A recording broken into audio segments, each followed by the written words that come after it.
Hey guys, আজকের ব্লগটা আমি আমাদের মাঠ থেকেই শুরু করছি। আজকে আমি মাঠে এসেছি যার কারণ আজকে হচ্ছে এখানে হাজরা পুজো। পুজো অনেকক্ষণ আগেই শুরু হয়ে গেছিল, তাই আমি চুপচাপ হাঁটতে লাগলাম। আর হাঁটতে হাঁটতে ধপ করে আমি পড়ে গেলাম।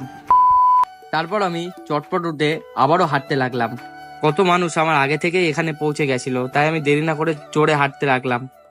আর এখানে এসে দেখছি কত মানুষ, সবই আমাদের গ্রামের মানুষ, বাইরের মানুষ খুবই কম। আর এখানে অনেক দোকান পাশারি বসেছিল খাবারের জন্য। আর এসে দেখছি পুজোও হয়ে গেছে, তো আমি প্রসাদ খাওয়ার জন্য অপেক্ষা করছিলাম। আর এরপর বিকেল গড়িয়ে সন্ধে হয়ে গেছিল, তো আমি প্রসাদ নিতে চলে গেছিলাম।